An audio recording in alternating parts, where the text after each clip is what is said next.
High বন্ধুরা, তোমরা কেমন আছো? আশা করি সবাই ভালো আছো।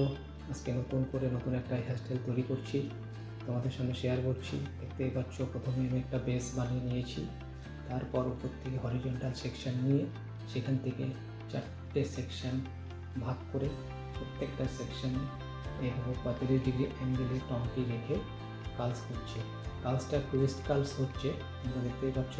আর হালকা করে স্প্রে করছি। স্প্রে করার পর ওখান থেকে আবার আরেকটা সেকশন বের করে সেখান থেকে আবার 35 ডিগ্রি অ্যাঙ্গেলে কালসগুলো করছি, তোমরা দেখতেই পাচ্ছ। আর হোল্ডিং স্প্রে দিয়ে আর স্টিল ক্লিপ দিয়ে কালসগুলোকে হোল্ড করে রেখেছি। এরপরে আস্তে আস্তে করে হোল্ডিং ক্লিপগুলো খুলে দিয়ে হালকা করে কম করছি আর স্প্রে করছি, তোমরা দেখতেই পাচ্ছ সুন্দরভাবে। আবার একই প্রসেসে কাজগুলো করছি। নিচের থেকে উপরে 1 বাই 1 সেকশন বের করে নিয়ে হোল্ডিং স্প্রে করে কাজগুলো করছি।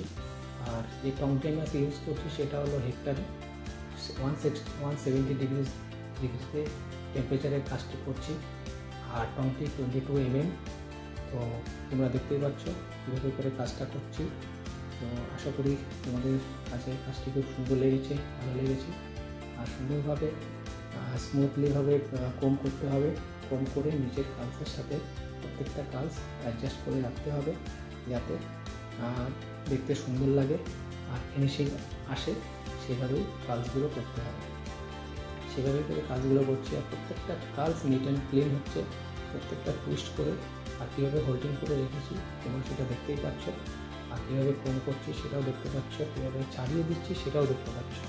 এভাবে করে কাজগুলোকে করতে হবে, টুইস্ট করে।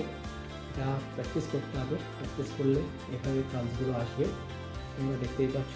আর মাঝে মাঝে স্প্রে করতে হবে। তো ফিনিশিং কেমন আসলো তোমাদের সামনে দেখতেই পাচ্ছ রেজাল্ট। উপরে যে সেকশনটি আছে সেটা পাপের সেকশন, সেখান থেকে ব্যাককম করে সুন্দর একটা ছোট্ট একটা পাপ করেছি। পাপ করার পর ওটাকে ধীরে ধীরে কম করছি, স্প্রে করে দিয়ে স্প্রে করে দিয়ে কম করে পাপটা বানিয়েছি। আর পাপের থেকে যে নিচে যে সেকশনটা বেরিয়েছে সেখান থেকে 3টা সেকশন বের করেছি। একই প্রসেসে কালসগুলো করছি, করে নিচের সেকশন যে কালসগুলো হয়েছে সেগুলোর সাথে মিলিয়ে দিচ্ছি। তোমরা সেটা দেখতেই পাচ্ছ কীভাবে করে মিলিয়ে দিচ্ছি আর কীভাবে করে স্প্রেডিং করছি, দেখতেই পাচ্ছ। তো এইভাবে করে কাজগুলো করতে হবে। আর ফ্রন্ট সেকশনে 2টা সেকশন ডিভাইড করে তো স্প্রেডিং করে লাইনিং করে তো একটা নতুন ভ্যারিয়েশন তৈরি করেছি, তোমরা দেখতেই পাচ্ছ। আর এইভাবে করে নিচে একটা যে সেকশনটা থেকে বেঁচে ছিল ওটা থেকে একটা বো বানিয়েছি। তো কেমন লাগলো জানাবে।